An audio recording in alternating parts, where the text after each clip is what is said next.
Hey everyone, if you're a regular listener of the show, I hope you'll consider joining my Patreon community. It's a great way to support the show and get extra exclusive episodes, including Digging for Justice, my DC movie rewatch podcast. Bonus episodes are available beginning at the $1 level, you can cancel anytime, and discounted annual memberships are available too. Visit patreon.com/Anthony Desiato. Thank you to all patrons. Welcome to Digging for Kryptonite, a Superman fan journey. I am your host, Anthony Desiato. Joining me to discuss Superman for All Seasons and Superman Kryptonite, both drawn by the late, great Tim Sale, is returning guest Scott Honig. Scott, welcome. Thank you, and thanks for thinking of me for this episode.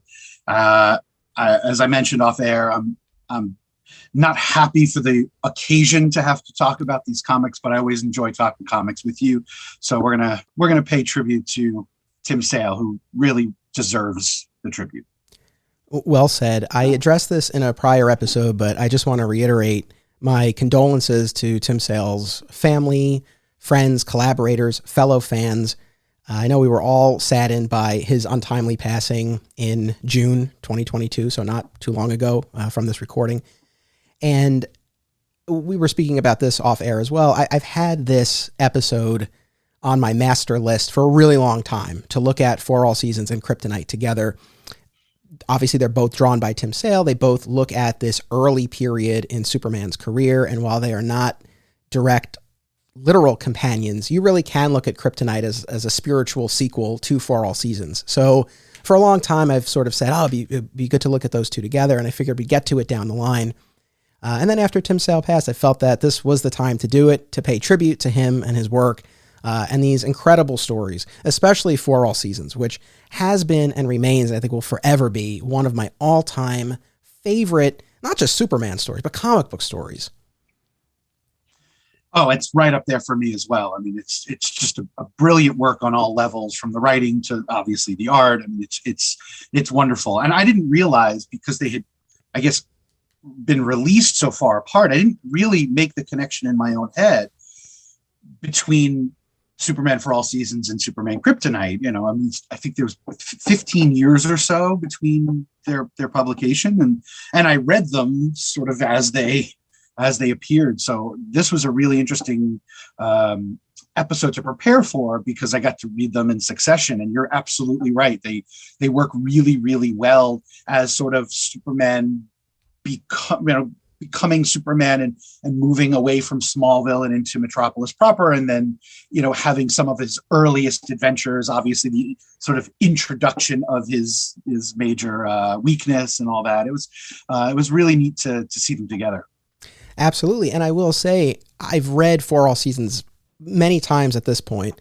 I've only ever read Kryptonite a couple of times, and this was the first time that I read them together. So let me just say, for anyone out there, if you've never read these works in general, certainly please go out and read them. But if you've never read them together, I really do recommend it. I think they pair very nicely. They are by different writers, of course. So For All Seasons was a 4-part miniseries in the late 90s by frequent collaborators, Jeph Loeb and Tim Sale. And it chronicles the first year of Superman's career, but it's really not, it's not an origin story in the traditional way we typically think of them, a la Birthright or Secret Origin or Man of Steel. It's really an emotional origin story. And I think that's why, one of the reasons why that has really stood the test of time, and I think always will.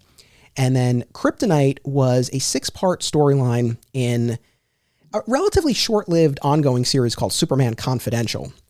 And that was written by, again, the late Darwyn Cooke, and drawn by Tim Sale. And it was published over the first 5 issues of Superman Confidential. Then there was a really long delay, and I think it was number 13 where they published the final part. 11. Oh, it was 11. Yeah, it was okay. number 11. Yeah. All right. So not 13. All right. Yeah. But it's collected in one volume called Superman Kryptonite. And like you said, it details Clark's first experience with Kryptonite, and with this question about what, if any, limitations does he have. So again, in terms of the emotional territory that it explores, it really feels like a spiritual successor to For All Seasons. Yeah, absolutely. And having Tim Sale on both of them, even though there were different writers, it serves to sort of unify them in that way. And having Richard Starkings do the lettering for both of them also. I mean, I know a lot of people don't always sort of notice the lettering, and they often say good lettering is, you're not supposed to notice it. It's supposed to sort of blend in seamlessly, but the fact that stylistically remained the same even as the writers changed, I think helped a bit as well. I will also say right up front before we get into Tim Sale that having Bjarne Hansen's watercolors on top of Tim Sale's artwork in For All Seasons it really completes the aesthetic of it, and it's something that I really love. I know this is not the Art Hansen episode, but still, the two of them working in tandem, it's just a dynamite art team. And then it was Dave Stewart who colored the Kryptonite arc, and his palette is a little bit darker, a little bit sort of richer, more saturated, which I think serves well to move the story forward as Superman, as Clark, matures a little bit, and we see a sort of a darker theme in the story. So I thought that even though the coloring wasn't unified in that way, I think the movement of colorists to a darker palette served the story really, really well. Yes, I agree 100%. I think the different approaches served each story the way it needed to, because for All Seasons, it's nostalgia and Americana, and so you want those warm, vivid colors, and that's what you get in For All Seasons. And then there is this darker mood in Kryptonite. Not that Kryptonite is such a dark story per se, but it did really have the feel to me of some of those the more Golden Age type stories. Even though we do have Clark utilizing a robot at one point, which is a trapping of the Silver Age, but it definitely had like that darker, grittier feel of more of those early Golden Age stories. So I think the art, again, in terms of the pencils, we'll talk about what Tim Sale did in each of these, but I do think the coloring definitely went a long way towards differentiating the looks of these books. Yeah, I don't know. Were you reading the Kryptonite arc from the trade paperback? Yes. So I reread Darwyn Cooke's introduction to that, where which I didn't know. Because I had originally read it in its single issue form and had not reread it since I bought the trade. And he talks about the Golden Age origins of the story that he was actually pulling from a story from 1949. I think it was Superman 61, he said. And in there, Kryptonite was introduced in the comics, even though it was originally introduced on the radio show. But the story that it appeared in was not really, didn't really work for modern audiences, modern storytelling. So he took some of the elements and sort of updated them. And I thought that was really smart to be able to do that. I enjoyed the changes that he clearly made, pushing it forward and making it, I think, really not just accessible, but really enjoyable to, a 21st century audience. Yeah, totally. I read that introduction as well. And this is an example of this podcast process really just enhancing my overall perspective, because I have now read Superman 61. We covered it when we did the pre-crisis origins well over a year ago.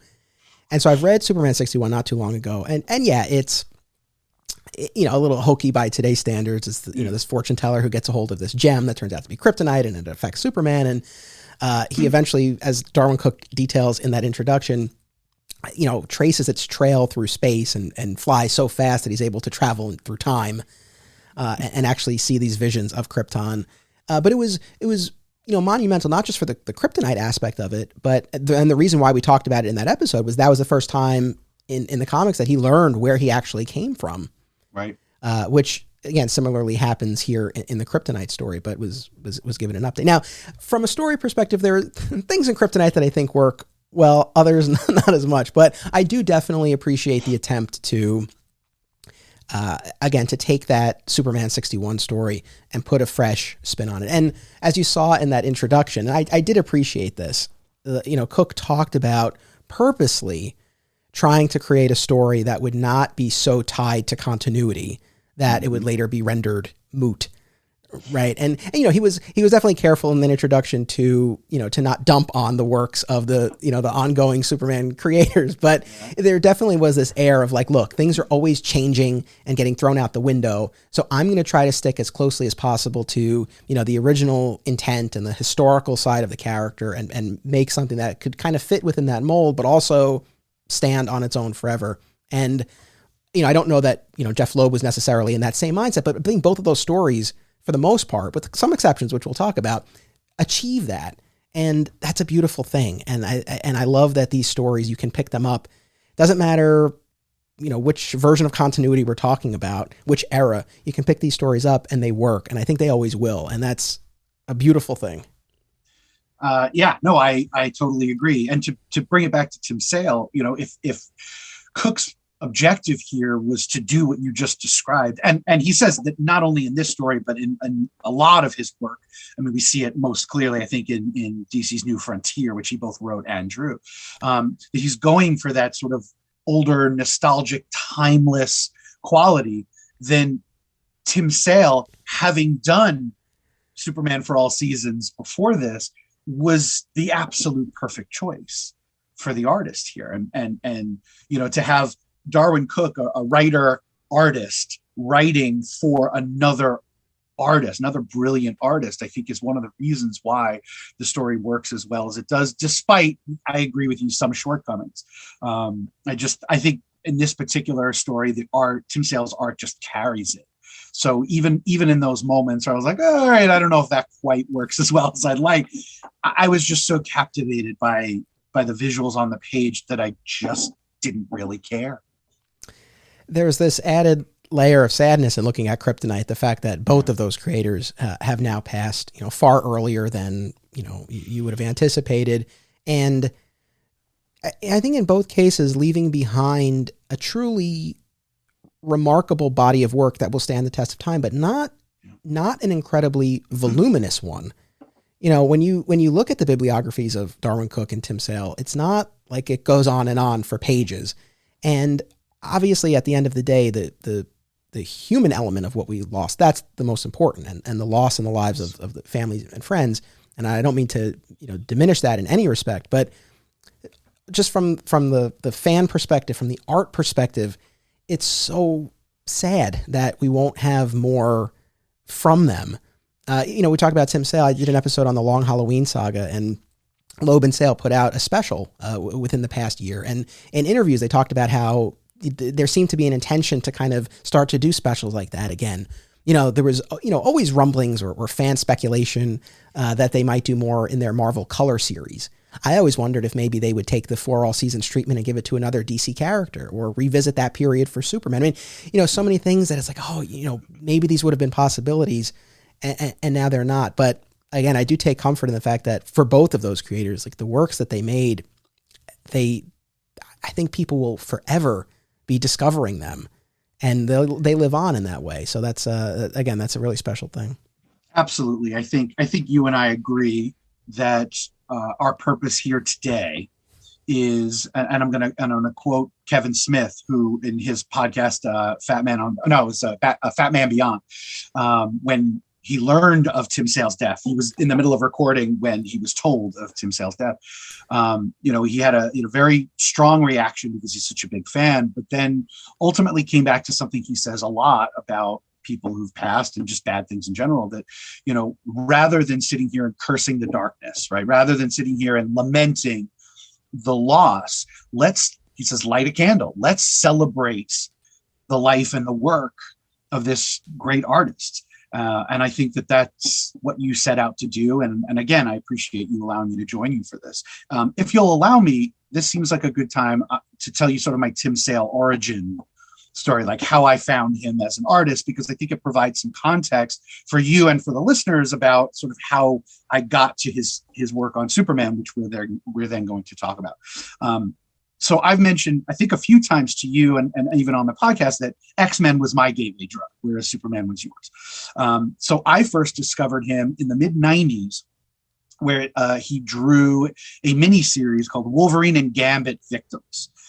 And this was very much in the era of, Jim Lee style at Marvel. Jim Lee, Rob Liefeld, it was those image creators who really defined the look of Marvel in the early 90s and continued into the mid-90s. And so when I saw Tim Sale's art for the first time, I hated it.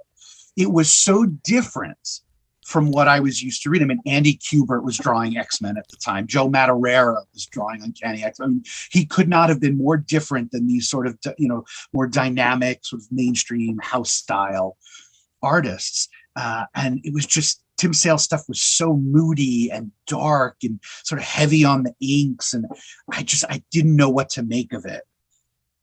I now realize that he's the perfect choice for a story like that, because it was this side miniseries that wasn't a part of the main X-Men story, where Wolverine's being framed for these grisly murders.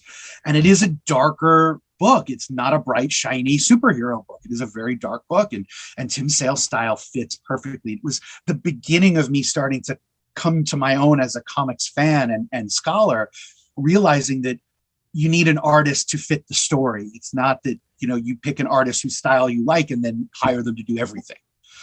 Jim Lee would not have worked on that book. Andy Kubert would not have worked on that book. Tim Sale works on that book, and I've since revisited it. And now I love it. I love it. After that, I discovered Batman The Long Halloween, even though I wasn't really reading monthly Batman comics, but it's something that someone pointed me to, and I point other people to. If they say, what's a good self-contained Batman story that has a lot of the elements of Batman that people love? And I say The Long Halloween. It has a lot of his main rogues gallery. It is a mystery and detective story. It is beautiful. And Tim Sale, once again, is the perfect artist for that. It was only after those that I discovered Superman for All Seasons. And that was when I think I really became a Tim Sale fan. Something about it, as you said, that idea of nostalgia and Americana in that book, with a character who I loved, that everything just clicked and coalesced, and I fell in love with that book. And not to discount Jeph Loeb's writing, because it's absolutely brilliant in this book as well. But it was that. And I didn't know it at the time, but now rereading the book and seeing Tim Sale's dedication in the beginning, he's got 3 of them. The first one really hit me. He dedicates it first for Norman Rockwell and his love of a vision of America that resonates through its limitations. And that's when I went, oh, this is Rockwell. This is definitely Rockwell, just in Tim Sale's style. And it works. I mean, this reread, I just settled into it and just loved every bit of it. And then, of course, discovering his Marvel Color books with Jeph Loeb as well, which picks up, stylistically some similar threads as Superman for All Seasons, but for some other characters. But I think For All Seasons remains the centerpiece of my love of Tim Sale. Oh, that's beautiful, man. Thank you for sharing all of that. I identify with so much of it. I mean, again, different entry points, but yeah, you're right. I mean, you definitely see the importance that, the right artist for the right story can make. And look, and the audience knows, I always tend to focus more on the writing side and the story side when we talk about these comics, but I definitely appreciate the value of an artist, especially in a visual medium, of course. Yeah. But I think with these works in particular, you really see just how much of a two-hander it is. And yeah, not to discount the work of Loeb or Cooke. And with Loeb in particular, most of Sale's comic book work was with Jeph Loeb.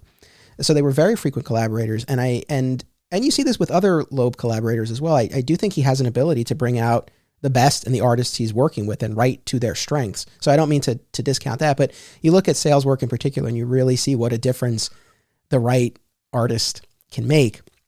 Now, you hit on a couple of things that actually tie into questions from one of our patrons. So patrons have the ability to ask a question or give a comment. We received about half a dozen from Brian Dempsey. All great questions, I have to say. And I think we'll hit on a couple here and others as we're making our way through. One of them was, where or when did you first encounter Tim Sale's art?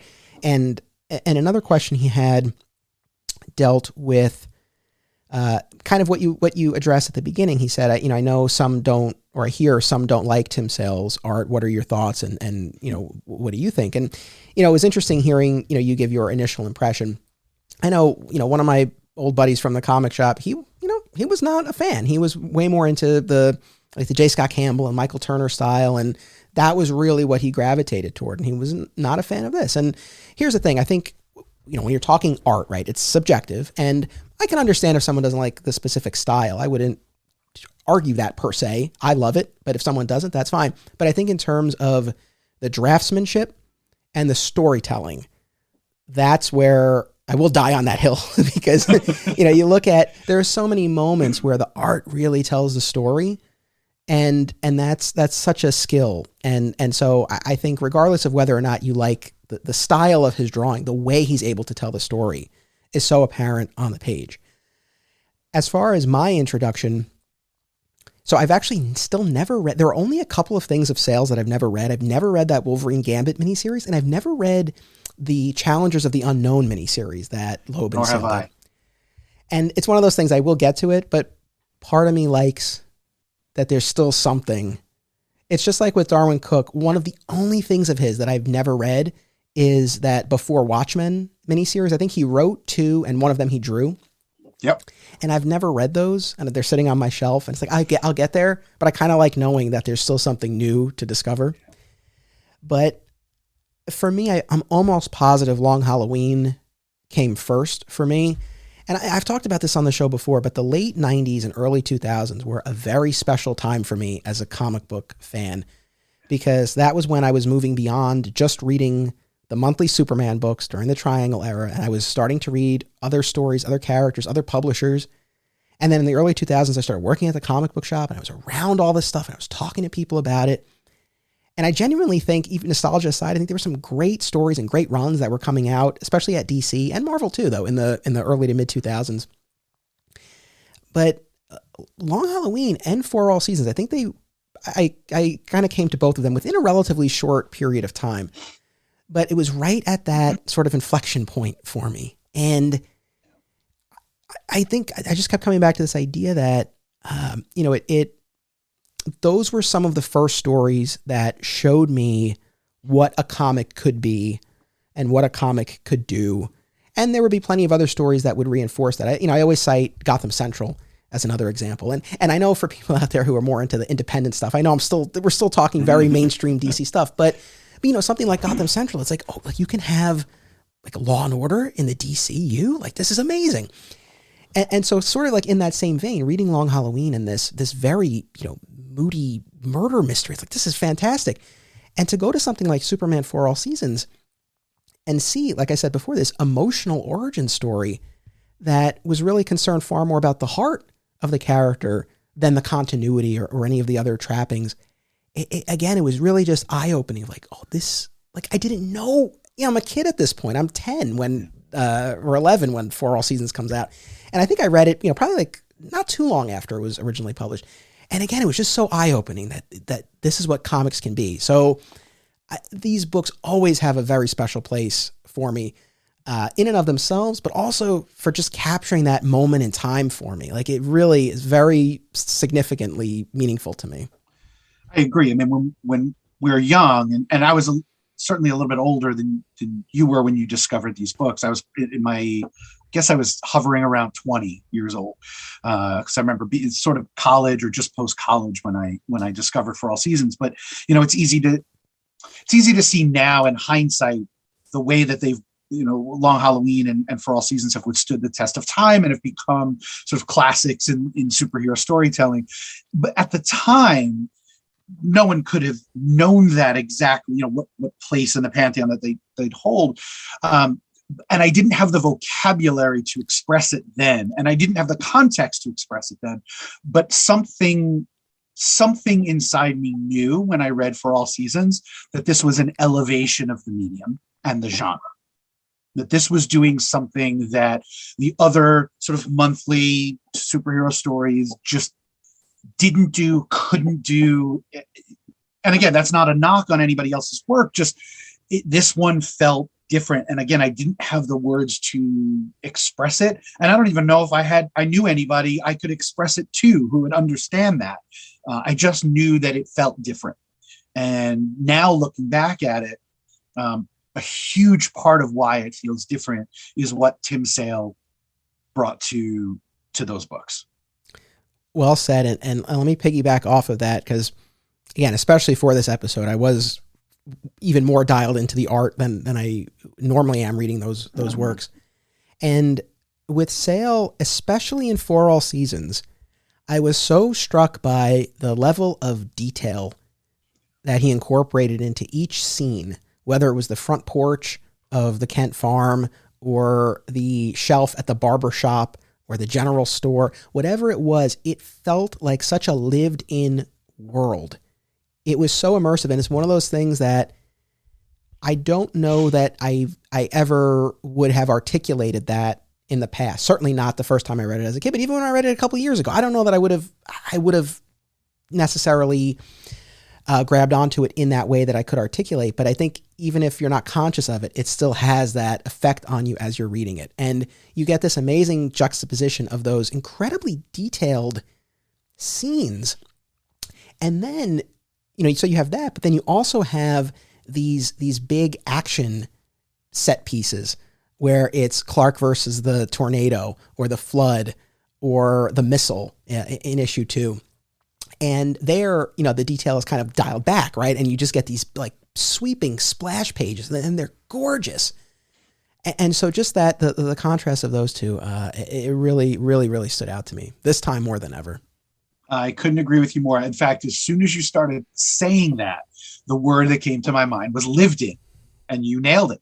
One of the examples that comes to my mind is there's a repetition of a particular panel in 3 of the 4 issues of Superman for All Seasons. It's in, I think, 1, 2, and then 4, where in 1, there's this beautiful big panel, takes up like easily half the page, of Clark lying in bed in his bedroom on the Kent farm, and he's got sort of one arm behind his head supporting it, and his one knee up, and you look around the room and it's a teenager's bedroom. There's posters on the wall and there's tchotchkes on the desk, and there's just, it feels really lived in, like somebody actually occupies this space on a daily basis.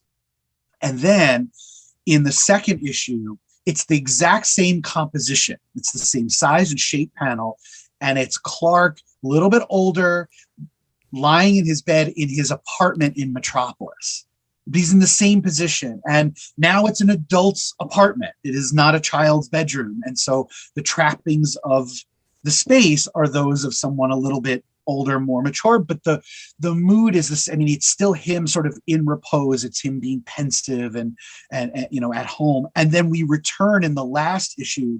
He's back on the Kent farm, but again, as an adult, and he's in that same childhood bedroom, but the bedroom is almost bare, because he's taken all of his childhood, either gotten rid of them because he's no longer a child, or he's taken them with him to his new home in Metropolis. And to see the same image sort of repeated those 3 times at 3 different times of his life, it's one of those beautiful storytelling techniques that allows you to trace the arc, the growth, the maturity of that one character, and to see the environments growing and changing with him. That floored me. I never noticed that before until this reread.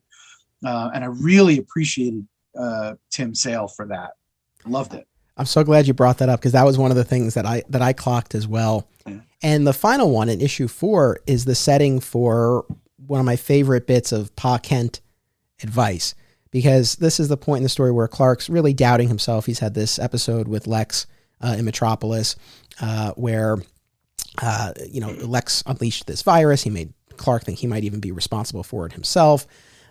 Lex provided a cure, but it cost the life of this scientist who was obsessed with Superman. And so he's just at a low point, and he goes back to Smallville, and now Smallville is bracing for this flood.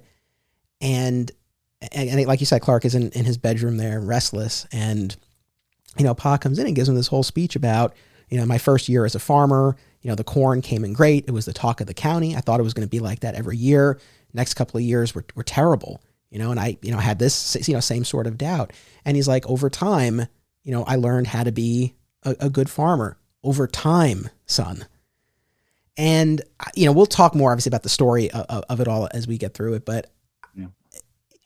As a father, as you are as well, the Pa Kent stuff in particular hits especially hard in For All Seasons. And one of the things that I love so much, and we've talked about this with you in particular when we've covered Loeb before, the device that Loeb uses that I do appreciate, because I think it just adds this other layer to that a lot of stories don't often give you, of not just narration, but narration from someone in Clark's orbit. Now, it's interesting comparing these 2 stories, because For All Seasons gives you 4 issues, each told from the perspective of a different person in Clark's life: Pa, Lois, Lex and Lana, whereas Kryptonite actually gives you Clark's internal monologue. So it's again, pairing them together, you really get the full picture. But what's especially cool about the Pa Kent of it all is that to my knowledge, there aren't a ton of other instances like this in the comics where you really get inside his head. And we always see the output, the end result. Like we always see the speech. That's exactly what Clark needs to hear at the right time, that takes some bit of farming and spins it into this, metaphor for life and superheroics. Mm. But to kind of hear, to spend that time inside his head and hear him grapple with all of these big questions about how to parent this person, it sheds so much light. In rereading this, I was tearing up by the end of the first page. Whereas they call him the Man of Steel, but there was a time before when he was just a man's son, my son. The first page. I had to put it down.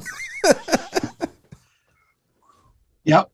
I'm just thinking about it now and already getting teary-eyed again. So, especially, as a parent, as a father of sons, right? We can relate to just how challenging parenthood, fatherhood is in general. And this comic does what good superhero comics are supposed to do, which is to take, an issue that faces real life people and hyperbolize them, right? So it's not just what is it to raise a son, but what is it to raise Superman, right? It's the unique challenges of raising a child with the special needs that Clark has, growing up, and to see Pa, who generally, we usually see him sort of having the right thing to say. He always has the right analogy, whether it's farming or something else. But to hear him doubt himself, to hear him question, to hear him, take to heart some of the challenges that he has with this child who's becoming very quickly a man, is, again, like you said, one of the brilliant choices that Loeb makes here, to have other people weigh in on what it is to be in Superman's orbit in whatever way that they are. But the Pa stuff hit particularly hard. It calls to mind the scene that I've quoted a lot on the show from Superman and Lois pilot. In that pilot and series, you see very, very little, next to nothing of Pa, and we haven't even heard him speak yet on the show.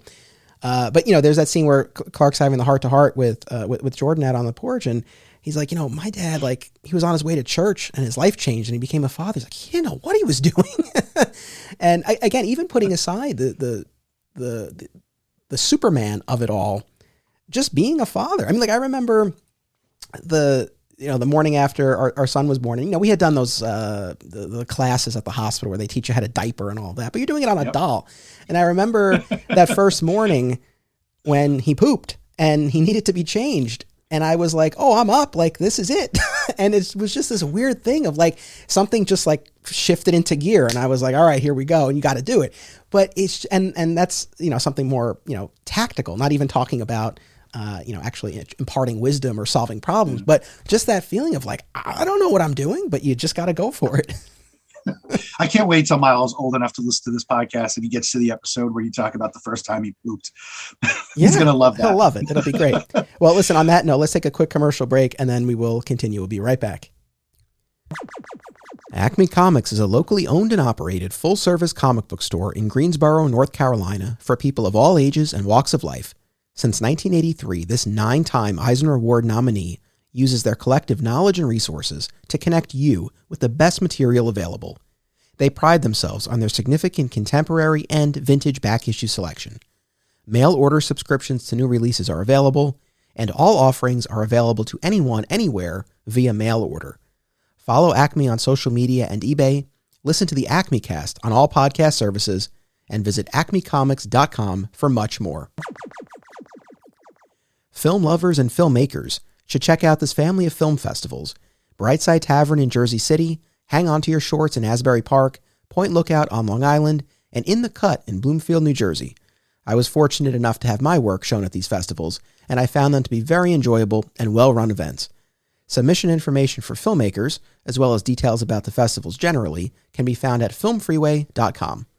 Follow the festivals on social media for news and updates about events, discounts, tickets, and more. Also, be sure to listen to the Hang On to Your Shorts and Cullen on Film podcasts, available via a shared universe network.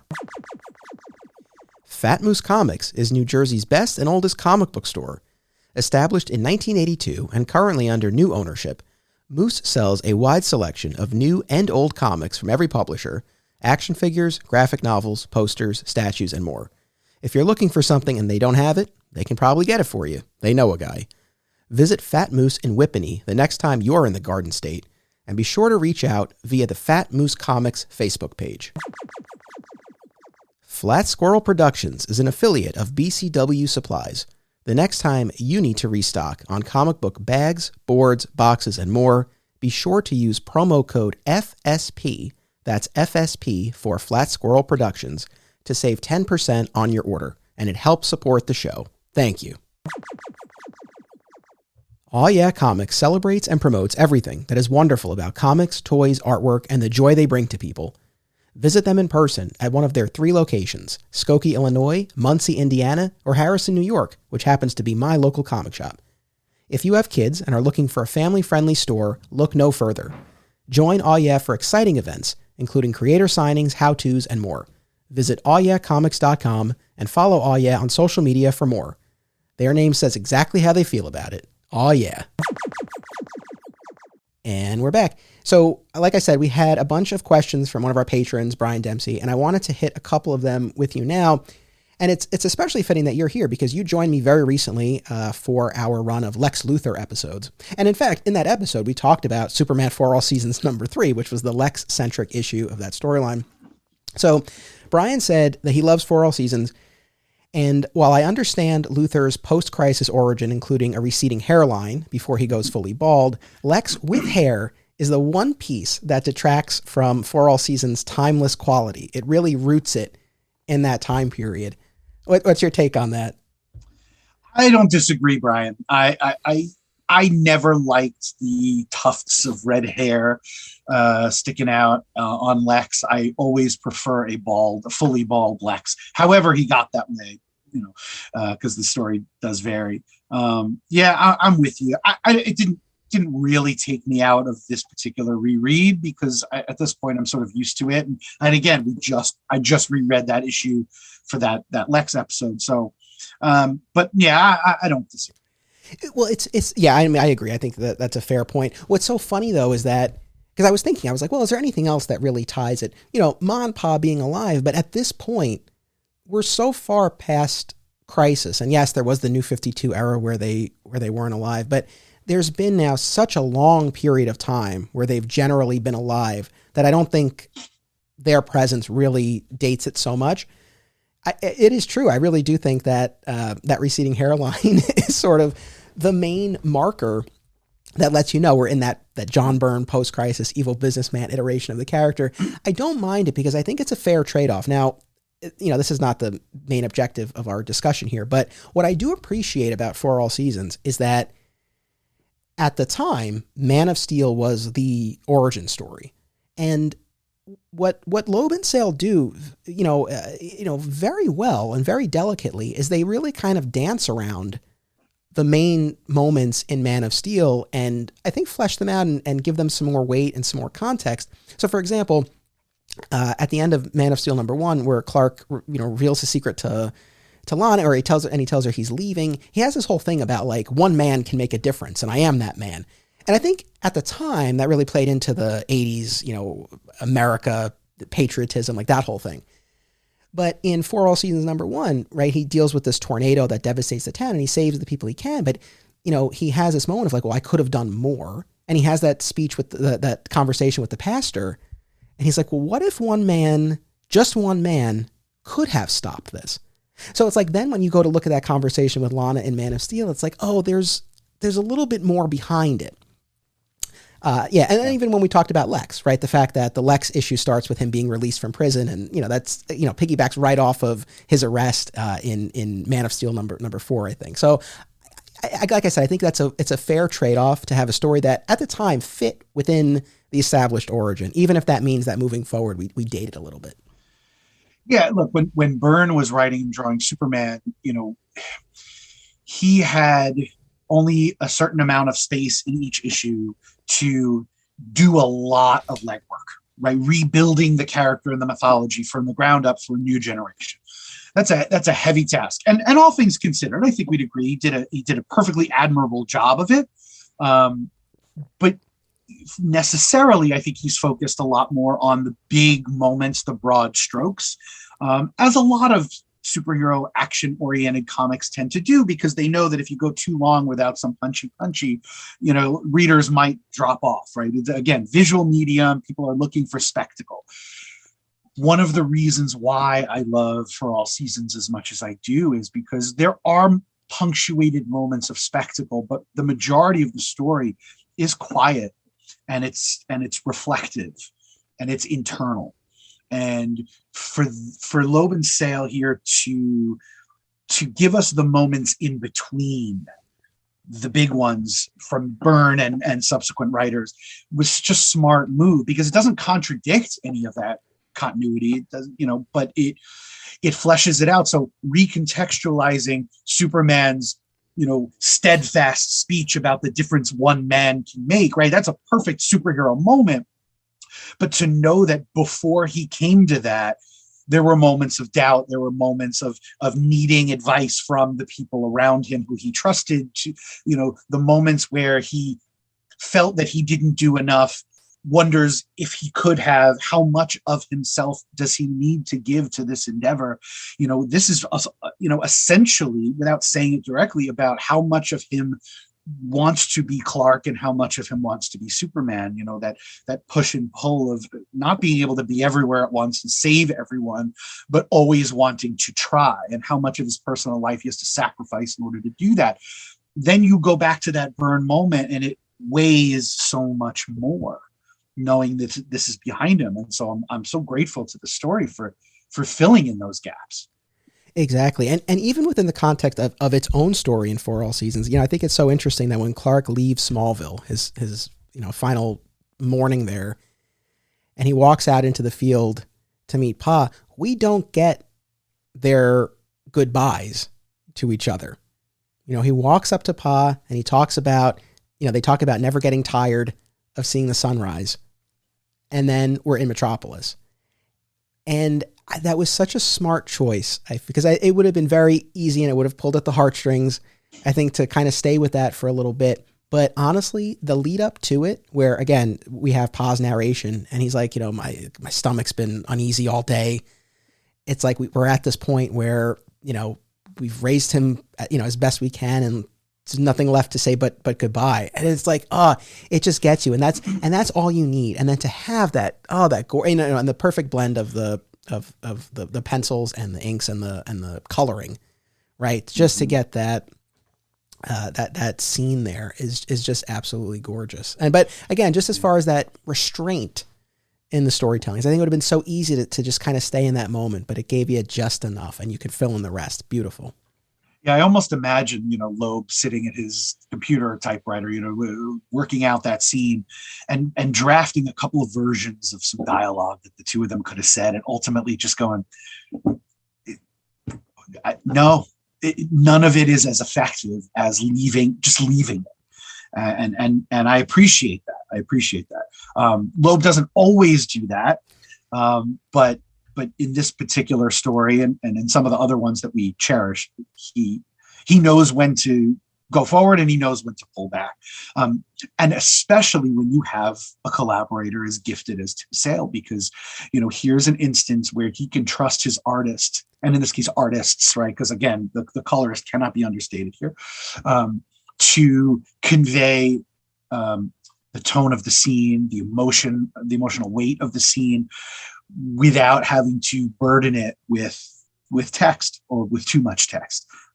There's another panel that comes to mind where he similarly uses restraint. It's in the last chapter, in the winter chapter. And there's this beautiful sort of like establishing shot of the farmhouse and the barn, in the sort of desolation of winter. and Sale pulls the camera way back to show us the isolation of the farm on the Kansas landscape. And with a couple of lines, this is one of those panels where Sale didn't go heavy on the detail, but with a couple of lines, he gives the bare trees this movement where you can tell that there's a sharp, cold wind blowing because of the angle of the trees. And it's so skillful. And what I noticed this time around was not just the sense of movement, which is very hard to do in a static visual medium like comics, right? Because the images don't actually move, right? But you feel the sense of movement. But here's the genius of Sale, to not just convey movement, but the trees are actually blowing to the left. And that's important because as American readers, as Western readers, we read from left to right. So our eyes want to proceed through the panel from left to right. So by having the tree blow left, it's fighting against your instincts to move to the right. It's like the wind is pushing your senses back the way that they would if you were outside on the Kansas farm trying to walk past and through that wind. It would bite and cut right through you. And I felt that in that panel. That is the work of a genius artist. That's, to be honest, I don't know that I was as dialed into that. I'll have to go back and take a look, but that's incredible. Yeah. I want to circle back to the Smallville of it all, but while we were talking about Lex for a moment, and I just want to jump for a second to Kryptonite, the Kryptonite storyline, because there we do get the traditionally bald Lex. And this just jumped out at me, given our discussion and all of the episodes that I have just done on Lex, because it's this great moment where there's this outdoor fundraiser, right? And Lex is speaking. This is in the Kryptonite storyline. And he's talking about this new X-ray machine that he either invented or had developed and is donating to the hospital. Like this really advanced X-ray machine. Like, it sounds amazing. And everyone just like brushes past that when they see Superman fly down with a giant cake. And it was one of those things where it's like, you almost feel for Lex to a point. Like it was such a great scene because it's so perfectly encapsulated, especially that sort of, iteration of Lex and the dynamic, right? Where he's trying to do something for the people that shows human innovation and ingenuity. And they just have eyes for the guy in the cape with the giant cake. Wasn't Superman there to announce the donation of like an entire building or campus? Yes. Right. So and he knows as he goes to do this that it's going to piss off Lex, because he knows that Lex's ego is going to take a huge hit because he's so proud of the X-ray machine that he's donating, and Superman has to be the one to deliver the news that it was Tony, right? It was the villain of the piece who is now donating way more than Lex was willing to, and it just undermines everything that Lex was going to do. I loved that scene so much. It was such a great scene. I think, is it Superman himself or is it one of the other administrators there? But someone makes a little bit of a dig at Lex of like, oh, like this building will be great. We could put Lex's X-ray machine. Is it Superman? I think it was somebody else. Okay. I don't think Superman would take the dig like that. But it's, yeah, I mean, it's wonderful. It's so passive aggressive. And Lex takes it hard. And it's, yeah, that's one of those moments where, in the pantheon of Lex stories, you look at why he might be resentful of someone like Superman, and there it is. It's right there. There's Kryptonite also has another favorite Lex moment of mine, although it's really a Jimmy moment where, where this is where Lex is, using the Kryptonite against Superman, that whole scene. But Jimmy kind of like loses it at one point, and he says, and this is, I'm paraphrasing slightly, but he's like, Jesus, Lex, like, what is wrong with you? Like, why are you such an ass? Yeah. I enjoyed that version of Jimmy, and also just that, that being lobbed at Lex. It was a fun moment. Yeah. We didn't get to see Jimmy, if I'm correct, for all seasons, because it's not sort of where Clark is in his life, but we do get Jimmy in the Kryptonite story. Visually, that was one of the places where I was thrown at first, but ultimately liked it. Tim Sale draws Jimmy here looking very young. I mean, very young. where there's one moment where I think he was like running, leaping, and I was like, the size of the length of his legs and arm, it's like he looks like he's 10. But he must have been maybe 16 or 17. He's still young. So it threw me for a minute, but ultimately didn't take me out. Gotcha. So now just jumping back to For All Seasons and the Smallville of it all, I recently came across someone who posted on Twitter an old video interview with Tim Sale. I don't know exactly where it was from, but he was talking about For All Seasons, and he said something that was kind of interesting to me. That he said, when people talk about the story and they remember the story, he's like, I think they're really remembering the Smallville pieces of it. And he said that for him, those were the most meaningful parts of the story. And it was funny to me because I had not reread For All Seasons in many years. And then I reread it last year when I did the Origins discussions. And going into it in my mind, in my memory, I went into it thinking like, oh, it's the whole Smallville story. The middle chapters in Metropolis kind of threw me for a loop because in my mind, it was really all about the Smallville, which was so interesting. And speaking of Smallville, I think one of the most, iconic settings in that is the main street of Smallville.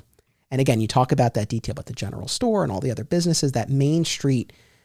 And, we see it depicted a few times in the story. And I remember years later when Loeb and Ed McGuinness were doing their Superman run, I believe this was in the lead up to, or during the President Lex storyline during the campaign when they announced Pete Ross as vice. I think it was in that issue, or in any event around that time, Ed McGuinness drew the main street of Smallville, and he followed Tim Sale's lead and even gave him there was a little credit at the bottom of the page, like after Sale, which I love. So I love that he gave the town that look and that identity that, at least for a period of time, was emulated in other stories. I think that's great. Yeah, when you look at the street scenes or the diner or some of those locations in Smallville, you really do see the Rockwellian influence. I mean, it's all there. Every character there looks like they're right out of a Rockwell painting. And if that's where Tim Sale is drawing from, then that helps to keep it really timeless and sort of quintessentially rural American. And so for other artists to pick up on that, good on them, because you're not going to find, I think, a better model than what Tim Sale creates here visually. I mean, nobody's Tim Sale, that can be recreated exactly, but if that's the model you're working from, then that's the way to go, I think.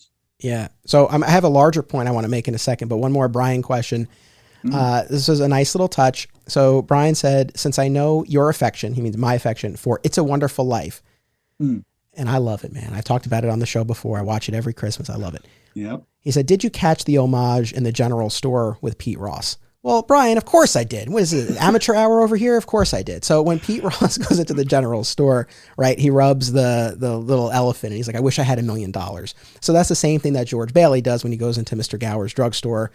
There's a cigar lighter that he, opens. I wish I had $1 million. So yes, that was a very nice touch. And I have to imagine that was a purposeful homage to It's a Wonderful Life. And Brian, I'll raise you one because there's another one. And I think maybe I'm reading too much into it, but in the final issue, there's this moment between For All Seasons. There's this moment between Martha and Lana.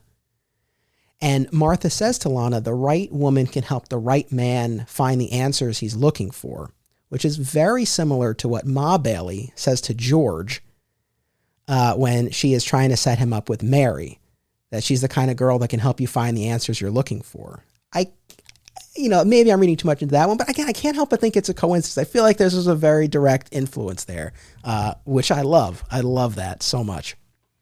Yeah, I mean, look, if you're going to find the one reference, then I think it's a natural extension to see the other. So I don't think it's pushing too far. I would tend to agree with you. Now, all right, this is the larger point about Smallville and the role of Smallville in Superman generally. Because I saw something on Twitter recently. I don't remember who posted it, so my apologies. But someone making the point that they don't like when,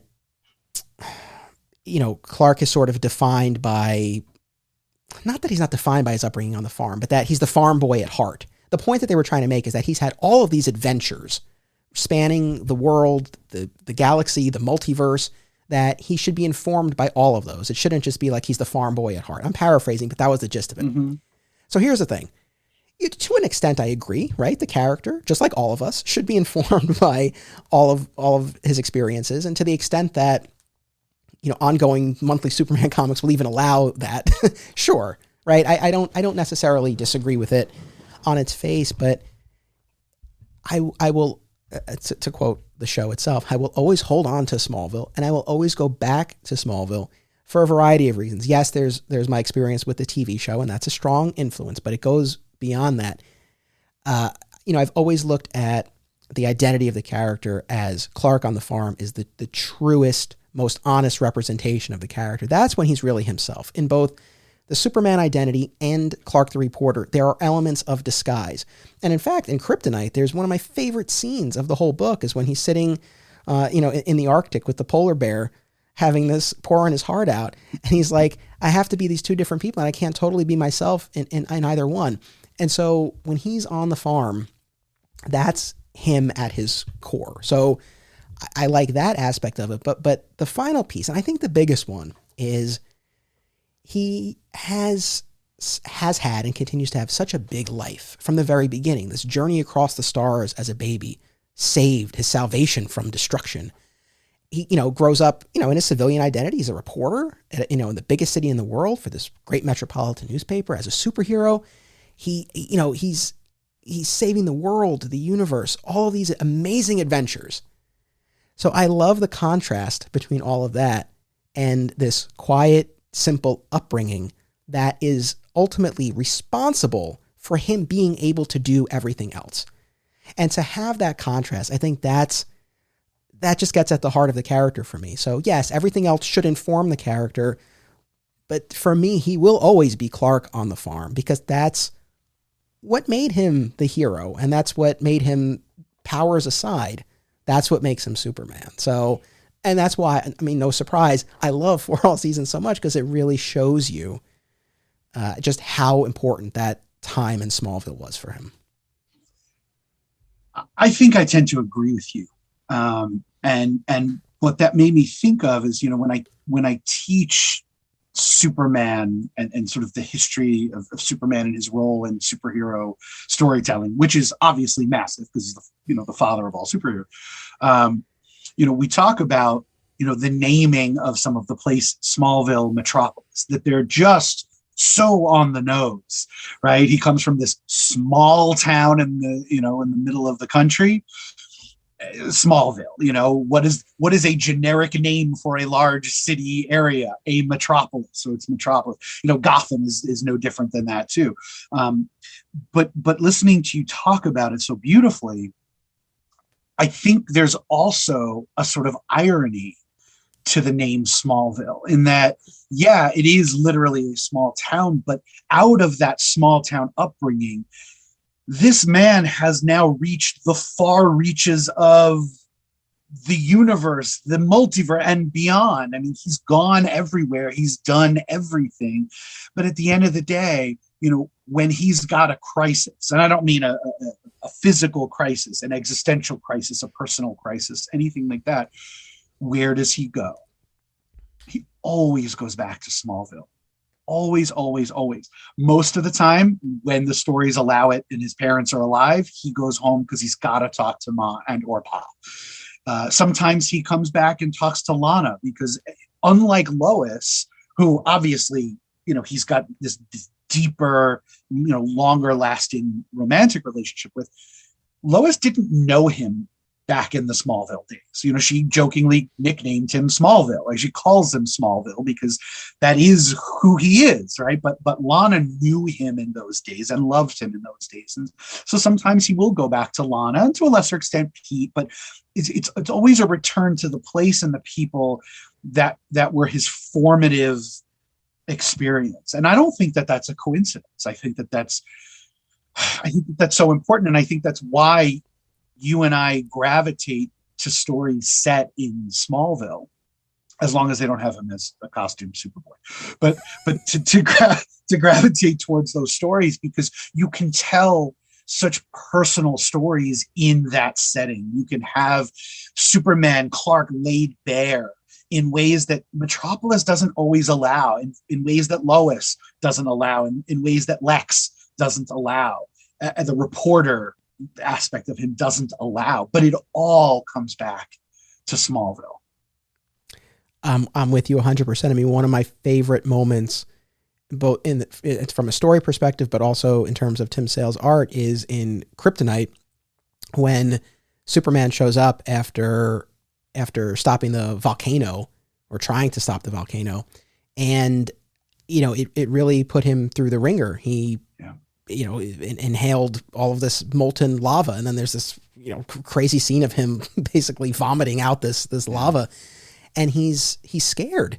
And, you know, he shows up in the kitchen, and, you know, he's all burned up and everything, but the look on his face and the way his like hands are just out in front of him, he looks like a little boy. And, you know, he talks to them about the fear that he felt. And it's funny. I when we talk about Smallville, I think back to the conversation I had with Mark Waid when I interviewed him about Birthright. And as he said in that episode, if it had been up to him in Birthright, he would have killed off the Kents. He doesn't like the idea of them being alive. And I don't know, I can't remember, he might have used this exact word, but in any event, the idea of it sort of their presence infantilizing him to an extent that he can go to them for help. And I remember the example he used was, it's like, you know, if Clark goes to Pa for help in fighting Brainiac, like that diminishes Clark. And I respect Mark Waid a lot, but respectfully, I disagree. If Clark is going to Pa for like tactical advice on fighting Brainiac, okay, that's a little, that doesn't totally track. But if he goes there because he's scared, it's so funny because we always hear this criticism of Superman that he's not relatable.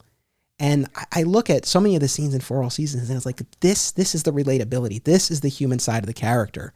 So for him to experience doubt or fear or any kind of internal struggle and be able to go back to this place that made him and the people who brought him up, that to me is everything. Like, I get so much out of those scenes. I mean, one of my favorite moments in the first issue of For All Seasons is after he tries to get a haircut and the scissors break and he runs out of there and he goes to Pa in the field and he just walks up to him and he goes, "Pa, I'm scared." Again, when you talk about the human element, I mean, it's right there. So that's why I will always advocate the Kents being there and offering that opportunity, because I think it just sheds so much light onto the character. And to your point, we love Lois and I love that dynamic, but yeah, it is different. And I like the fact that there can be that, you know, the romantic component and the partnership that he has with Lois, but it's a different dynamic when he's talking with his parents. And there's a different dynamic with Lana, you know, even their dating history aside, like you said, I mean, this is someone who's known him all his life. And there's something to be said for that, you know, especially now, like as I get older, I think about, you know, how many people do you really carry with you from each stage of your life? You know, maybe one or two, you know, it's not a lot. And so when I think about, other than my parents, like the people who have really seen me since I was a little kid, you know, it's not a long list. So there's something to really cherish about that. So yeah, that's why the Smallville pieces of it make it for me.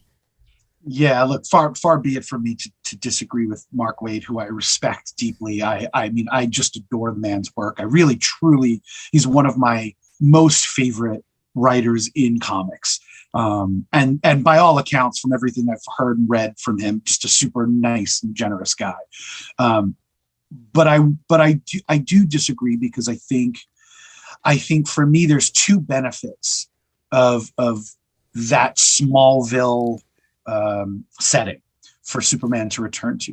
One is it does help to, I don't think infantilize, but humanize Superman, because while the world is looking up to him as a paragon, we, the readers, need to see the moments that the inhabitants of the DCU don't get to see. We need to see him vulnerable. I mean, look, both of these stories, For All Seasons and Kryptonite, are about his limitations and his vulnerabilities in some way.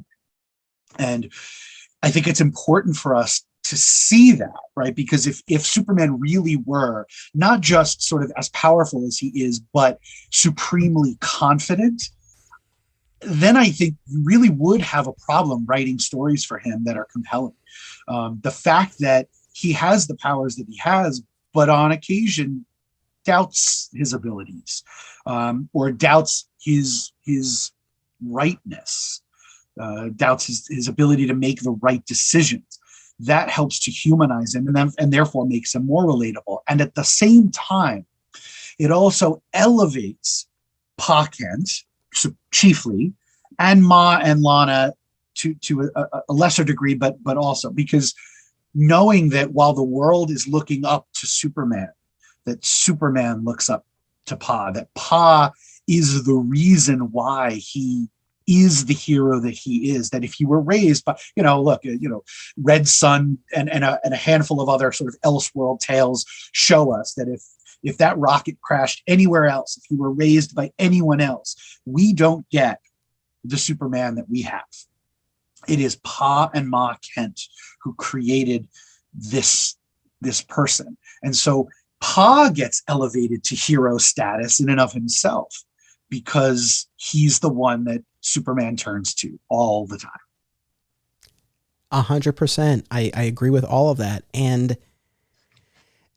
as far as, effective ways to challenge Superman in stories, it's like, sure, physically, maybe it is challenging. I've never written a Superman story. It probably is hard to come up with a credible threat. But when you can have that, the personal struggle, the internal struggle, that's where, again, I think that relatability and that tension really comes through. And there's in the Lois issue of For All Seasons, this idea, we're in the very beginnings of Superman's time in Metropolis, and this idea that she articulates of like, he's too good to be true. It seems too good to be true.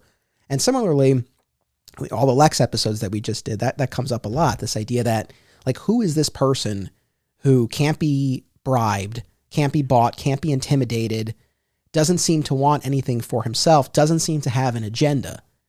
And you get to the final issue of For All Seasons, and Lana has this whole thing during the flood sequence where she's like, people have these questions about who would have these powers and use them in this way. My wife and I were just talking about this because we're watching the new season of The Boys, and we're talking about Homelander, and it's like, yeah, when you remove the influence of the Kents, that's what you end up with. So, as Lana articulates in that issue, it's like, to know the answer to this question of like, who would have these powers and not use them selfishly? Well, all you have to know is Clark. And it's not Clark at the Daily Planet. It's not to knock that version of the character, but it's the version who came up in Smallville with Jonathan and Martha and Lana. It's like, he's the answer to the question. Who would have this power and not abuse it? Who could possibly have this power and not abuse it? And it's because of those people. So that's why it's the heart of it for me always. Yeah, the easy answer to that question is, Superman, Clark. But really, I think if we take sort of the lines out of this book, it's, who would have those powers and not abuse them? Jonathan Kent's son. Right. Yes. I think we reframe it that way. That, I think, to me, is a more satisfying answer to that question. Well said. And one of the other things that you and I read was a 5-page short story from the issue of Solo that Tim Sale did years ago. So DC had this, I don't know how long it lasted, but it was called Solo, and each one, was focused on a different artist and had a bunch of stories. It was a very cool concept, and there were some great issues. Yeah. And there's a 5-page story in Solo #1 by Tim Sale that's essentially like For All Seasons 1.5. because it's set on prom night and it's from Martha's perspective. Yeah, the one we don't get. We don't get Martha. We don't get Jimmy. We don't get Perry. I'm happy with the ones we do get in For All Seasons, but there were a few others. It's like, oh, it would have been cool. I know we only have 4 seasons, but it's like, if this had been 6 issues, it would have been great. Or if they did a sequel. But so it's from her perspective and it's about prom night. And basically, Clark's going to pick up Lana and he's nervous and he finds this crotchety old woman who's just got this sourpuss on her face. She's broken down on the side of the road, and Clark stops to help, and she just speeds off and splatters him with all this mud right before he's supposed to go pick up Lana. But what Ma says in her narration is like, Clark wouldn't even think twice about stopping to help someone in need because he would expect that other people would do that too. It's like he's not even thinking that he's doing anything special. Again, it was such a short little story. And then he goes up above the clouds into the rain and he cleans himself off and he goes to get Lana. But it was nice because, in For All Seasons at the beginning of the trade, and I guess the single issues too, you see some photographs. And one of them is prom night and him picking up Lana. So it was nice to sort of go into that moment there. That was really cool. I agree. Yeah, it was like a last minute addition. I think you texted me about it last night and I was able to I had the issue too. I still had it. And so I was able to reread it, and I haven't read it in a while. And it, especially, reading it right after having read For All Seasons, it works so beautifully, and it helped kind of fill in that gap, right? There is that photograph. Let's tell the story from that photograph, and let's include Martha, who, for whatever reason, Loeb decided just wasn't one of the voices that he included originally. But I mean, it's, the aesthetic is still there. It fits so seamlessly in. And I would expect maybe in future trades, maybe to include it. I don't know if it is. I have an older trade, but it's, well, in fairness, there is a new deluxe edition that I don't have. Maybe it's in there. If not, it should be. It really should be. I agree. The story doesn't fall apart without it, but it's a nice little extra chapter to have, and I think would fit in very nicely. So yeah, I do hope that is included if it's not currently. So yeah. Let's I guess maybe jump a little bit more into the Kryptonite storyline here. Yeah. But like you said, thematically, these stories really track, because it's this whole, like you said, this idea of vulnerability and limitations. That's one of the things in For All Seasons when Pa has that conversation with Martha that Clark, overhears. It's like, his powers are growing and don't seem to have any limitations. And then, we begin very early on in this Kryptonite storyline where, and it's an interesting moment in time to capture, because he's begun his career, but he hasn't yet experienced Kryptonite. And of course hasn't gotten to the point of doomsday and all of that, but he hasn't even experienced Kryptonite. So it's like, as far as he knows, nothing can kill him, but he's not positive. And every time he experiences something new, like liquid nitrogen when he's fighting the Royal Flush Gang, or the molten lava of the volcano that I mentioned, there's fear. He experiences fear because he doesn't know, well, maybe this is the thing that could kill me. So there's this idea of, does he have any limits? The fear of potentially encountering one of those. And then on the personal side, this vulnerable, the vulnerability that he's showing or trying to show with Lois, attempting to have some sort of romantic relationship with her. I'll be honest about Kryptonite. I think I read it when it first came out. Didn't do a ton for me. I came back to it maybe a few years ago, found it interesting, but I think this was the third time that I read it. I definitely got the most out of it now, and I think was able to put it into its context better than I had before, and so it worked for me more. For you, what's your overall assessment of Kryptonite? Yeah, I mean, Kryptonite is a tough thing, and I think a lot of fans recognize that, having this very specific, singular weakness for someone as powerful as Superman has, led down the path of in some cases, really lazy writing where, you have to create some conflict for him. So we'll just throw Kryptonite into the story. In some cases it works. I think this was an instance for me where it worked better than in most. Number one, because it's the introduction of Kryptonite, in a modern context. But also because thematically it ties in. It wasn't just this plot element that was thrown in to raise the stakes of the battle. It was, clearly Darwyn Cooke and Tim Sale set out to tell a story about vulnerability in every way, shape, and form around this character. And so to use the one physical weakness that he has makes sense. To set it at a time, as you said, in his early career where, as far as he knows, nothing's really been able to hurt him, but him branching out as a hero and encountering both natural elements and now, this Kryptonite in ways that make him reconsider what might hurt him or not. I mean, he survives the lava incident, but it is, Tim Sale draws it in such a way that it really is, as you described before, like it's disturbing to watch Superman vomit up that lava. I mean, his body is sort of twisted and just the way that it's pouring out of his mouth and smoking and ashing all over the place.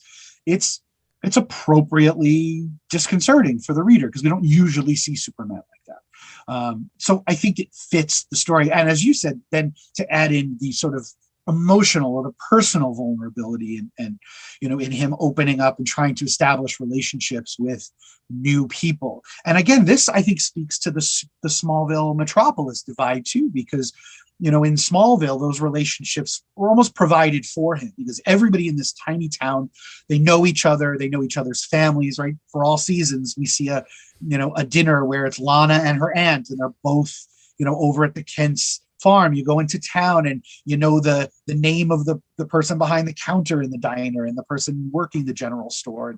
And now he's in Metropolis, and there are many, many more people, obviously, because it's a huge city.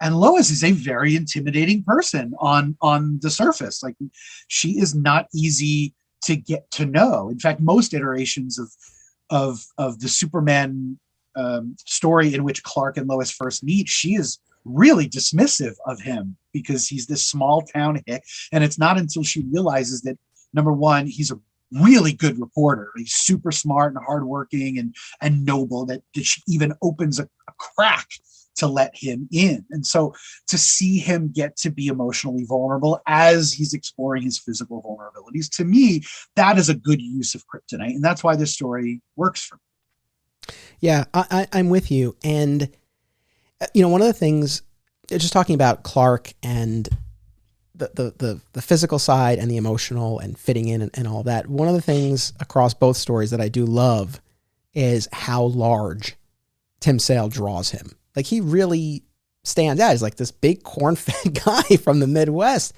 Yeah. I mean, he's, he really sticks out.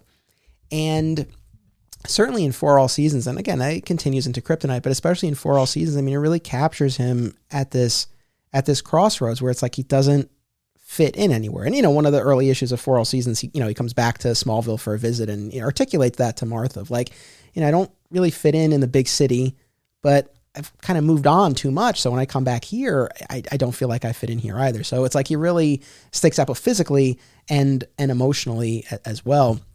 And with the Lois of it all, we see them initially in the story having this very romantic dinner at the top of the Eiffel Tower. And then he misses their next date. And, the story, I think, does a great job of cutting back and forth between Lois happily getting ready for her date and Clark dealing with the volcano, and then Lois, realizing that the date's not going to happen.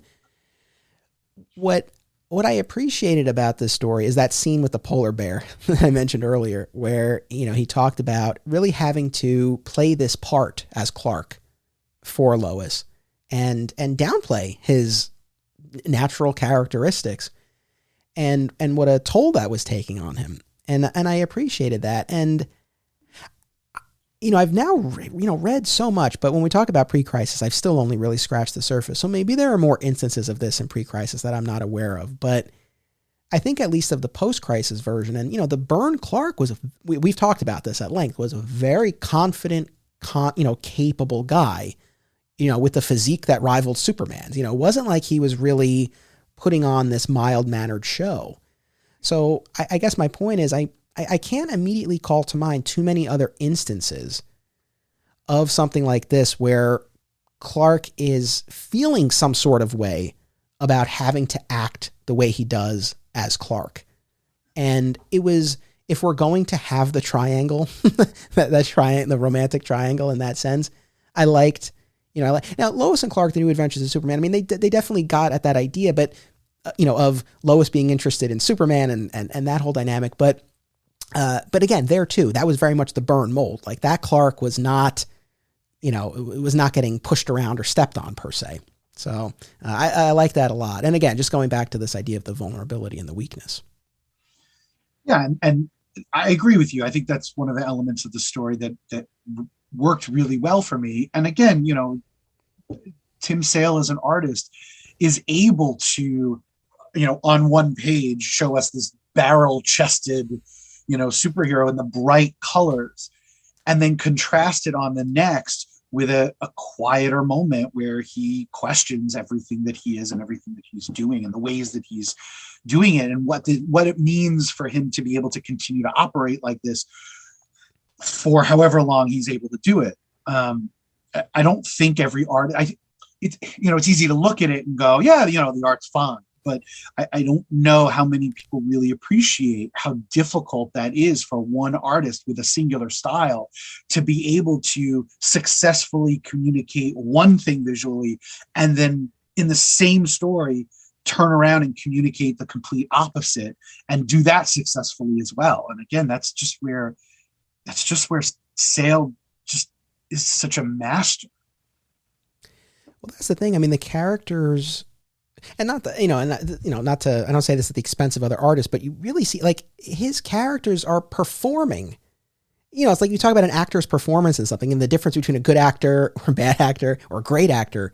And it's like, through his art, these characters are really performing and conveying the emotion that they're experiencing. I mean, I think it's the end of, what is it, number 2, I want to say, of Kryptonite, where, I think it is number 2, where Lois has gone off on her date with Tony Gallo, who's opening the new casino, but she's also investigating him for a story.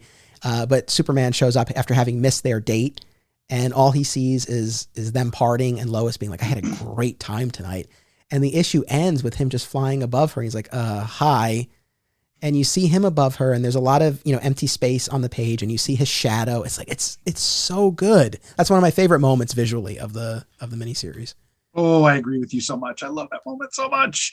And again, it's a moment where Superman is vulnerable. He knows he has screwed up in this one part of his life, even as he, saved people, which is what more noble reason is there to stand somebody up on a date than you're out saving people's lives. I mean, and yet he is, worried in that moment that he has, turned Lois off for good. I mean, she seems to be hitting it off with somebody, even though we know it's, it's largely a ruse, but, he doesn't necessarily know that.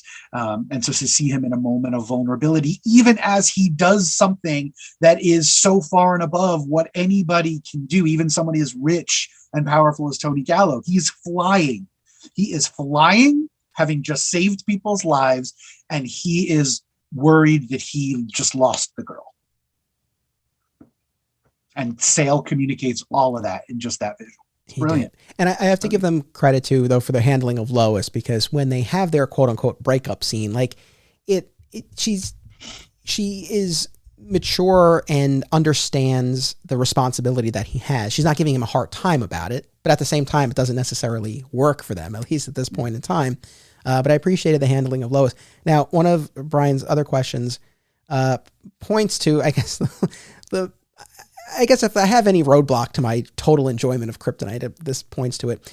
Brian asked, and I'll pose the question to you, Scott, what do you think of the narrator aspect in the Kryptonite story? I don't think he's talking about Clark's internal monologue, but the narration that we get at the beginning of each of the issues from the Kryptonite, so to speak.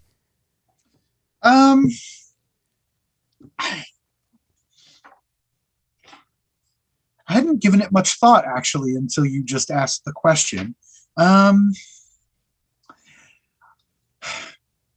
It's, now that I'm revisiting it, I think it's a little odd, and I think it maybe butts into Clark's narration a bit. I'm always a little bit wary of too many narrators in the same story. It's a hallmark of comics, particularly in stories featuring large casts.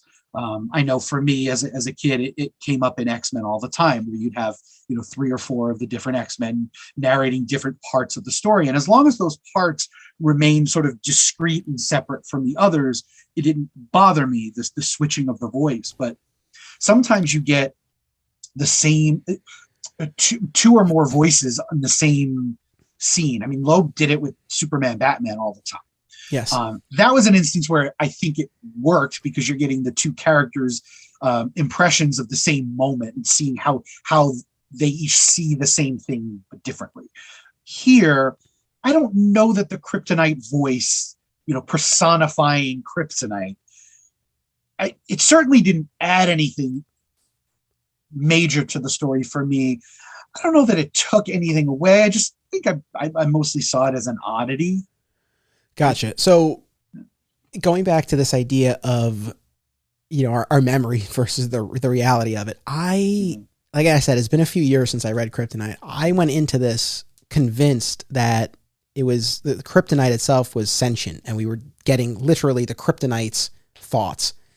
And that's at least the way it reads initially. And you find out ultimately that however you want to describe this, there was this cosmic historian, a Watcher-esque character who was observing Krypton and Krypton's demise and was trapped within the physical confines of the meteorite when Krypton exploded. And so at the beginning of each issue of Kryptonite, we follow the Kryptonite's journey, right, and experiencing different aspects of human culture. First, he's taken in by these Zen monks and has that sort of experience, and then is taken to, more intense atmosphere surrounded by a lot of death. So you follow the Kryptonite's journey all the way up to Vegas and then to Metropolis and the opening of this casino.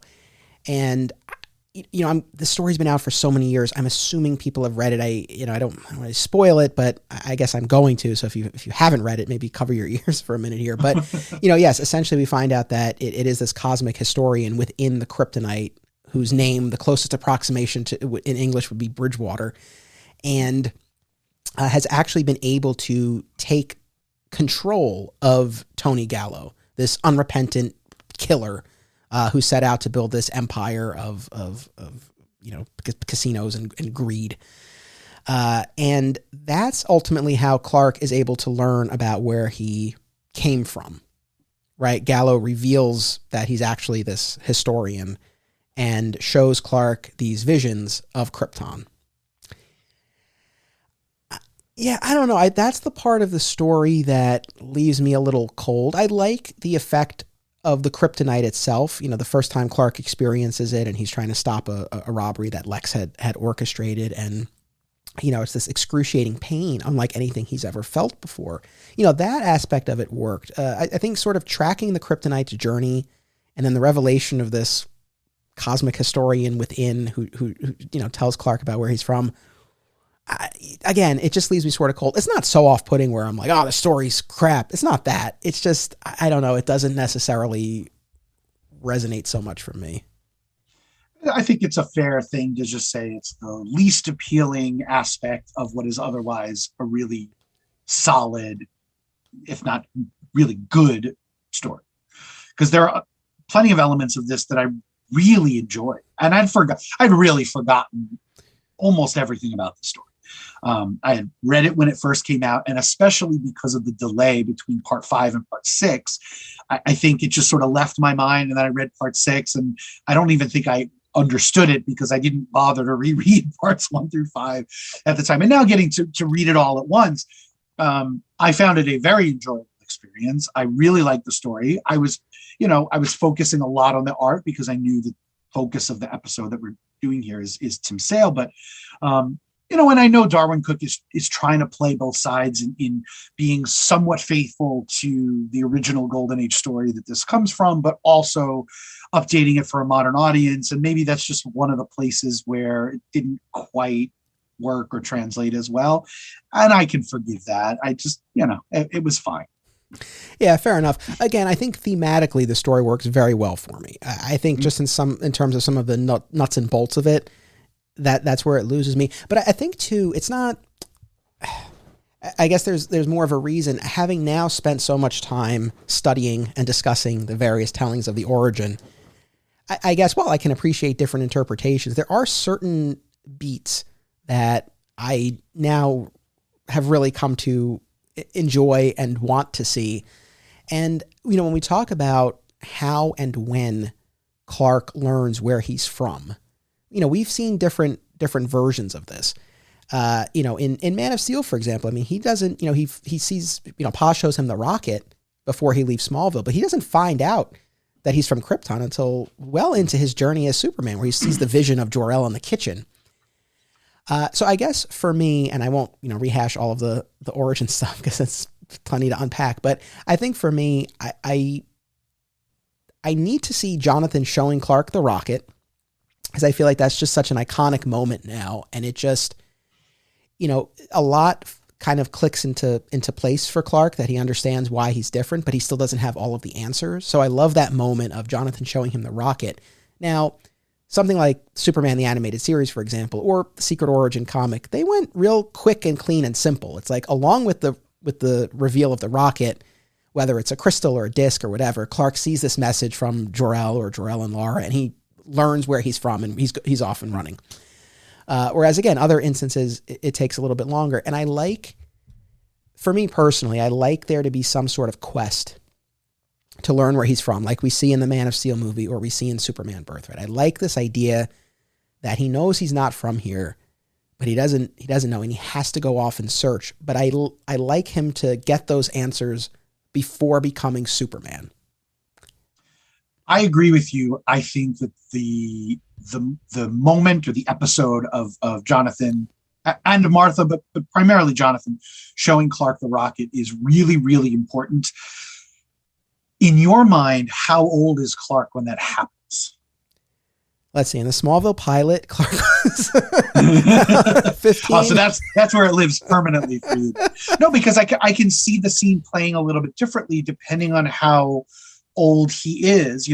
Does and I think that's probably informed by like what is the rate of development of the powers? Yeah. Right. Because Smallville the Smallville TV show, does it as sort of a puberty metaphor, right? Where he's a teenager and, and he's an underclassman in high school and he starts to develop, although I think the strength and the speed were always there. Right. Yeah. And then other things develop, but if we look at it as he's a teenager when the powers start to develop and there's just no hiding it anymore, right? This is clearly because he comes from somewhere else and we have to show him this. Or is it something where, like Superman the movie, like he's a baby lifting the tractor, like do we reveal it when he's 10 or 11 where he's sort of like cognitively able to understand that he's different and is asking questions about why? I think that makes a difference in terms of how that scene plays and then the quest that necessarily follows. I don't disagree. I think, it depends on what story we're telling. I mean, in the, Burn, for example, and again, talking about how For All Seasons and Man of Steel, like For All Seasons references Pa showing him the rocket, right? And we're having that conversation, but you don't see it. So again, in between those moments, but there, I mean, that was pretty close to him the time that he leaves Smallville. So, it can work in that respect where like that's sort of, especially in versions of the story where the Kents live, as opposed to something like Superman the movie where Pa dying, that's the moment, right? Where he's crossing over into adulthood. Whereas something like Man of Steel, it's like, okay, that's the catalyst to leaving Smallville. So it can work in that respect. I think regardless of age, I think I would more go by, like you said, the development of the powers. And I think when it's at a point where he needs some answers, that's the time. And, like in Man of Steel, I mean, I think Clark was younger than the Clark on Smallville. Although there might have just been the difference in actor. I don't know. Tom Welling was 36. But with in Man of Steel or in the Secret Origin, because it's the same moment plays out when he's a little bit younger. I think that what Clark responds with of "Can I keep pretending I'm your son?" I think when he's younger, that plays even more. But in any event, so I have, I guess, in my mind, my headcanon, a certain sequence of events that the Kryptonite story didn't necessarily line up with. And I guess I just found this Bridgewater character just kind of an oddity, but I can appreciate, and that's the thing, always trying to remember the context and the intention. And Cooke's starting point was this Superman 61, like this. So this was his spin on that, not necessarily trying to give us the definitive Superman origin. So, again, I can get past it, but that's the one aspect of the story that, like I said, leaves me a bit cold. Yeah, I hear you. In talking about this, it just reminds me of, some of the staying power of particularly For All Seasons. I think Kryptonite less so, also because it came out later.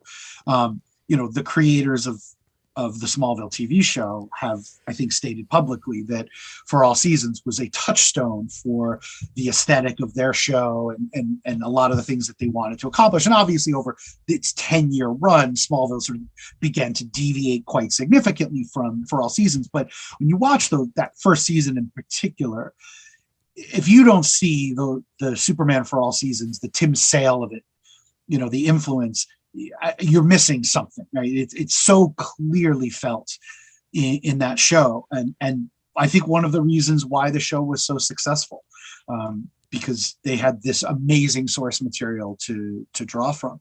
And I would even say that, for those who like For All Seasons, if you're not watching Superman and Lois, there is, I feel the influence there too, even though we're getting a very different Clark, right? But the decision to move Clark, Lois, and their two teenage sons out of Metropolis, which is where they're living when the show begins, back to the farm on Smallville, even after Ma and Pa Kent are gone,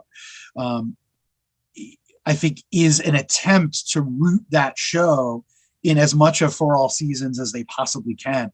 The visuals rereading For All Seasons now, having just sort of caught up and watched the last couple episodes that aired of Superman and Lois, I couldn't help but see the parallels. They're all there. And what I hadn't remembered is there is a moment on Superman and Lois early on that they pulled right out of For All Seasons, when Superman rescues some kid and the kid's hat flies off, and he, gives the hat back to the kid, and the kid looks up and says, "Wow, cool costume." And as he's sort of hovering above, ready to fly away, Superman, in the most earnest way possible, and you feel the Smallville Kent Farm Clark just pouring out of it, just goes, "Thanks, my mom made it for me." It's word for word right out of the book on the screen, and I forgot that moment was in this book, and I was so tickled when I read that. I just, the ability of storytellers 20 plus years later to be able to draw on this story particularly is such a testament to what Loeb and Sale had created, and the visual that Sale had established for what Smallville looks like, but more importantly, what it feels like. And we feel that still today. I'm totally with you. You see the influence in ways big and small, whether it's a direct quote or, like you said, just the feel of it. I've been, very public about my love of Superman and Lois, and especially ways in which it, draws from that Smallville, the heart of Smallville.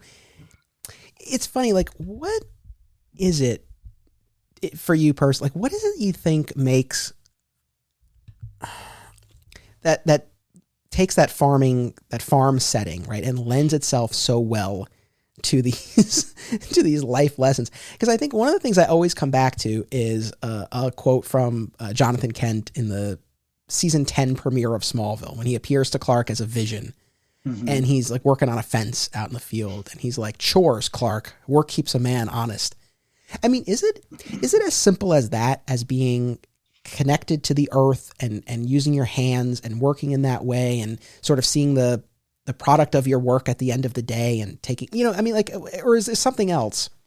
Because it just seems like it's such a perfect, like the farm and the life on the farm, it feels like such a perfect vehicle to deliver these lessons. Or even in For All Seasons, when Pa's narrating and the tornado started, and he has this bit, and you imagine it's something he's probably said to Clark of, like, we get to farm the land and reap nature's bounty. Every now and then, bill comes due. And it's one of those things where it's like, we're not going to cry about this. We're not going to feel sorry for ourselves. This is something that happens, and it's something, not that we deserve it, but there's a balance. There's an order to things, right? So we get this on one end, but every now and then there's a price to pay. So I don't know. I mean, I don't know, for you, is there anything that you sort of, that you kind of gravitate toward that accounts for why this is so effective? Yeah, I've always thought that there was an elegance to that part of Superman's origin. I mean, the whole origin is elegant in its own way, but the farm in particular, because it is, more so in the time in which Superman was created, but it holds true even now. It is a lifestyle relatively unencumbered by the complications of the developments of the 20th and now 21st century. When he moves to Metropolis, it looks and feels different for a reason. It is about crowds and commerce and technology. And when he's on the farm, life is slower and it's quieter. And because it is so connected to the earth, it is, being a farmer is that job that, it can provide everything you need to live, but, and nothing more, and nothing more. So it is self-sustaining obviously by design. It's self-sustaining. The Kents have never been rich. They have just what they need, a modest home, the farmland that they own, and the two hands to work it. Every life lesson, as you pointed out, every life lesson that Jonathan needs to teach Clark about what it means to be a decent human being and to exist as a citizen of the planet, right? So you're existing with other people, but also with the earth itself, can be taught on the farm. And then when Clark matures and leaves, it becomes the refuge, right? It's not quite his fortress of solitude, but it is its own fortress in its own way, where he can go and return, right? It's a return. It's a rejuvenation. It's a restoration of everything that makes him that he can't get in Metropolis because it's just too bustling. I think that if Tim Sale lent nothing more to the Superman mythology than just to sort of firmly root the farm and Smallville into the pantheon, into the visual mythology of Superman, then he will have created something that lasts, I think, forever. That's beautifully said. And that could very well be our endpoint. But there are just two last things that I want to mention. And if there's anything else that you want to get to that we haven't hit on yet, just with this idea of the vulnerability in the Kryptonite story, I love this spin on it that Clark feels a sense of relief, surprisingly, that there's something that could kill him. Whereas you might expect the opposite. And in fact, thematically, that does tie back to For All Seasons, the fear that Clark has, and also that Pa has as he's talking with Martha about like this apparent lack of limitations. That seems to be, in For All Seasons, it's not like, oh, there might be something out there that could kill me. It's like, I don't know that there's any end to what I can do. And just the fear that conjures.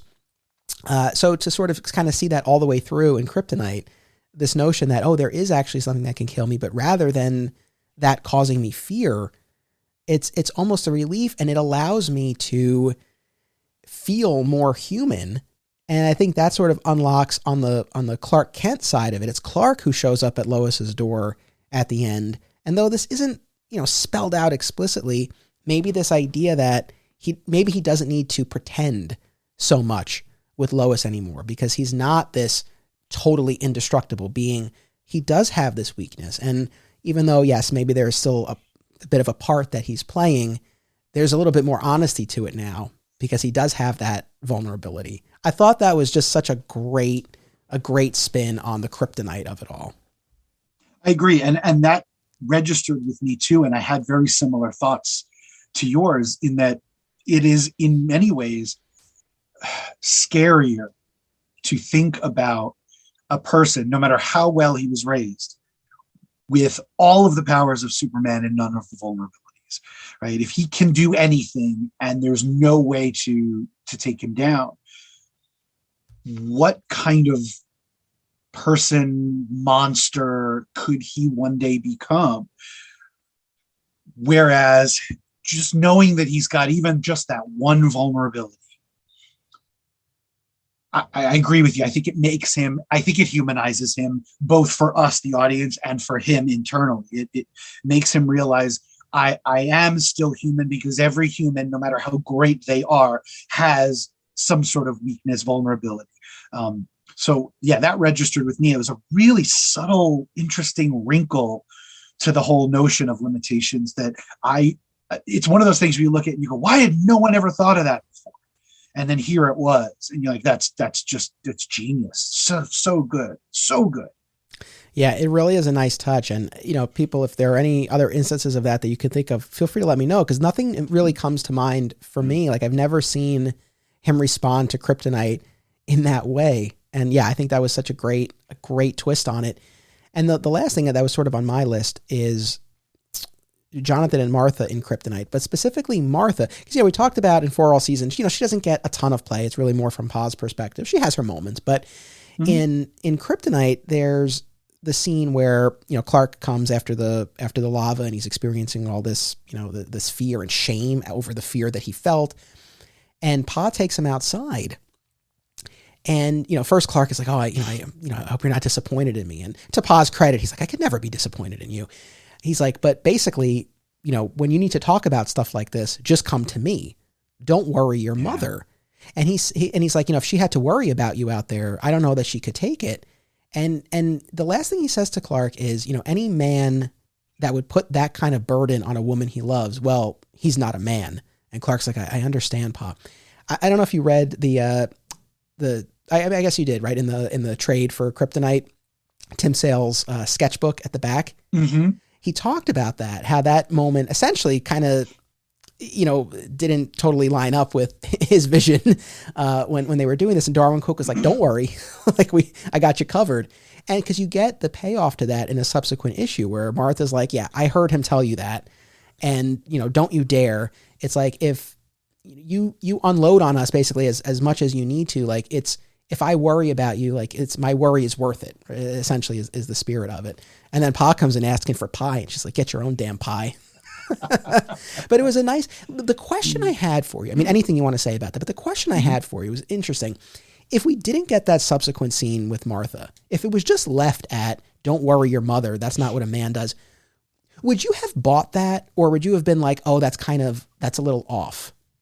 Because I don't know how I would have. And I was curious what you would think. So the payoff scene definitely redeemed that, because I had very strong feelings and they weren't positive about the initial scene, because to me, it read as Pa really underestimating Ma's strength. Like, she is in her own way a very, very strong woman and a capable mother. And she knows full well what she's sort of walked into here with Clark, and is supportive of him and comforting to him. And yeah, I mean, look, every parent worries about their child, and maybe the parents of Superman worry a little bit more because of the things that he's asked to do. But I didn't love that Pa had that take. It read as, frankly, just sexist. And that's not a quality I would associate with Pa Kent. I sort of don't mind it if Ma turns around later on and says, hey, listen, like, whatever this lesson is that you're trying to teach him on my account, like, I'm stronger than that. And maybe Pa needs to be reminded of that sometimes. I think that they're old enough and they've been together long enough that he probably should know that already. So I didn't love that. I like the idea of it more than I like how it played out, I think.